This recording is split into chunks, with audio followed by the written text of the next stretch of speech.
Bismillahi wa salatu wa salamu ala rasulillahi wa ba'd.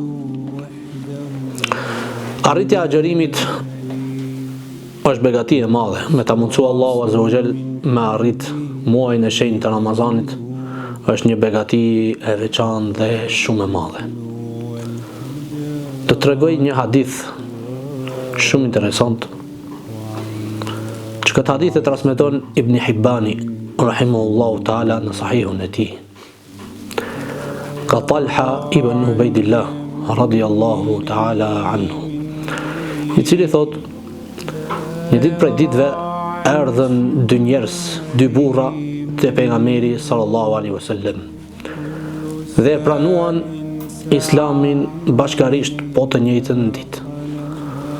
Thot Talha ibn Ubaidillah radiyallahu ta'ala anhuma, njëri prej këtyre dy burrave ishte më i badexhi, më shumë me adhuron të Allahun azza wa jall, ndërsa ky tjetri ishte më pak i badexhi. Derisa thot një ditë prej ditëve, ky që ishte më i badexhi, më adhuruesi i Allahut azza wa jall, doli me një ushtri me pejgamberin sallallahu alaihi wasallam, me një ekspedit ushtarake, dhe u vra shahid, ra dëshmor për hir të Allahut azza wa jall. Ndërsa ky tjetri thot Abu Talha radiyallahu ta'ala anhu, thot jetoi pas këtij burrit që ra shahid, pas këtij badexhiut edhe një vjet. Pas një vjeti ndroi jetë edhe ky. Thot një natë prej natëve, Abu Talha radiyallahu ta'ala, Talha ibn Ubaidillah radiyallahu ta'ala anhu, thot i pash në ëndër. Sikur unë edhe këta të dy ishim te dera e xhennetit, para derës së xhennetit. Doli një njeri prej xhennetit, thot dhe i dha leje për të hyrë në xhennet atij i cili kishte ndruar jetë një vit pas atij i cili ra shahid dhe i cili ishte më i badexhi. Pastaj doli thot përsëri dhe i dha leje këtij i cili ra shahid dhe ishte i badexhi. E kur doli hera në tretë, mu drejtua mua dhe më tha: shko, kthehu se ti ke ende për të jetuar, ende afati yt nuk ka përfunduar. Thot Talha ibn Ubaidillah radiyallahu ta'ala anhu, thot u zgjoha në mëngjes dhe thot fillova t'ju tregoj njerëzve rreth kësaj ëndre dhe të gjithë çuditeshin. Si ka mundësi që ky i cili vdiq një vjet pas shahidit, pas atij që ishte i badexhi, me hyrë në xhennet, me ju dhënë përparësi hyrjen në xhennet para shahidit, para dëshmorit, nga sa ato e dishin se shahidllëku është një prej veprave më madhështore te Allahu azza wa jall. Derisa si që dim ne se shahidit Allahu azza wa jall me pikën e parë të gjakut që i derdhet në tokë, Allahu ja shlirin të gjitha gjunahet. Megjithatë, ky në xhennet para shahidit. Dhe të gjithë njerëzit çuditeshin dhe fliste gjithë Medinja rreth kësaj. Derisa arriti lajmi te pejgamberi sallallahu alaihi wasallam. Pejgamberi sallallahu alaihi wasallam tha: pse po çuditi? Tha: ja Rasulullah, o i dërguari i Allahut, ai më i badexhi plus shahid, ndroi jetë në rrugën e Allahut azza wa jall. Si ka mundësi që dikush më ja kalu shahidit me hyrë në xhennet para tij? Atëherë pejgamberi sallallahu alaihi wasallam tha: a nuk është që ky jetoi edhe një vjet pas atij? Tha: po ja Rasulullah, jetoi edhe një vjet pas atij.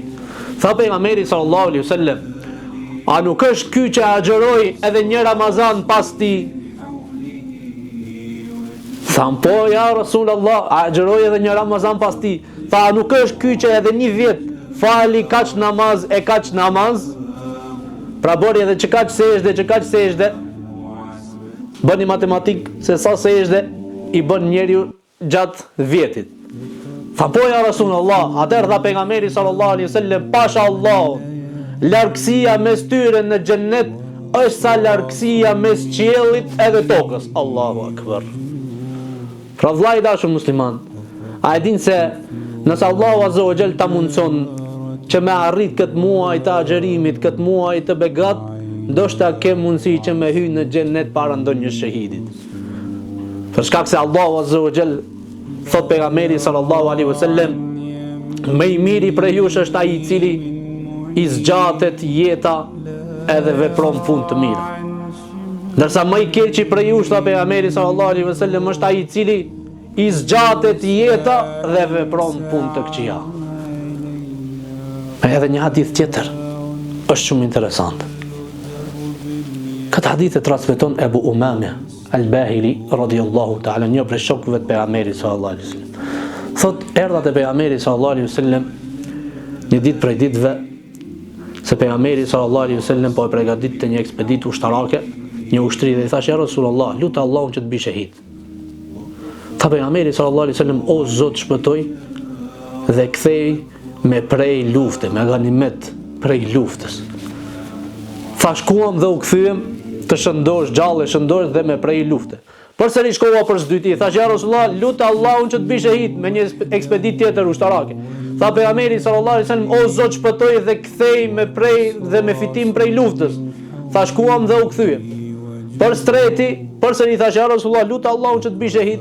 Pejgamberi sallallahu alaihi wasallam e bën të njëjtën dua, të njëjtën lutje. Tha: "Përsëri shkuam dhe u kthyem me ganimet lufte dhe shëndoshëm mirë." Atëherë shkova pejgamberi sallallahu alaihi wasallam dhe i thash: "Ja Rasulullah, unë 2 herë erdha te ty dhe po të them lutë Allahun të bëj shahid." Ti thot: "O Zot, shpëtoj edhe kthej me ganimet lufte."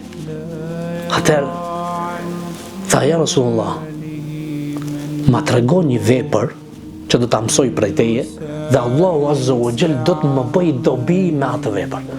A dini vllazërin çka i tha pejgamberi sallallahu alaihi wasallam? "Alejke bis-sawm fa innahu la mithla lahu." Tha: "Përmbaju agjërimit, agjëro sa më shumë, nga se nuk ka asgjë si agjërimi. Nuk ka asgjë të ngjashme me agjërimin." Kështu tha pejgamberi sallallahu alaihi wasallam. Prandaj tha pejgamberi sallallahu alaihi wasallam dhe thot Allahu azza wa jall me një hadith qudsi: "Kullu amali ibn Adam lahu illa as-sawm fa innahu li wa ana ajzi'u bihi." Çdo punë, çdo vepër e birit Ademit është për të, përveç agjërimit, unë shpërblej për të. Allahu azza wa jall për agjërimin shpërblen pa kufi dhe pa hesab. Për 2 adhurime Allahu shpërblen pa hesab dhe pa kufi. E para agjërimi dhe e dyta sabri, durimi. E agjërimi e ka edhe sabrin në veten e tij. Për shkak se ti nëse nuk ke sabër, nuk ke mundësi me agjëru 18 orë, 16 orë, 15 orë me ndet und. Po pse Allahu azza wa jall ka thonë dietarët shpërblen për agjërimin pa kufi dhe agjërimi është vetëm për Allahun? A dini pse? Një prej urtësive ka thonë se kërkush nuk është adhuruar me ibadet dhe me uri, me agjërim, sikur se Allahu azza wa jall, asnjë idhull tjetër, asnjë zot tjetër nuk është adhuruar me agjërim. Kërkush pra s'ka ndet për dikën tjetër, për ndonjë zot tjetër, pa ngrën edhe pa pi, përveç se për hir të Allahut azza wa jall. Prandaj Allahu azza wa jall shpërblen për agjërimin pa kufi. Allahu na bëf për atyre të cilët do të na shpërblen për agjërimin ton pa kufi. Wa aqulu qawli hadha astaghfirullah li wa lakum walhamdulillahi rabbil alamin.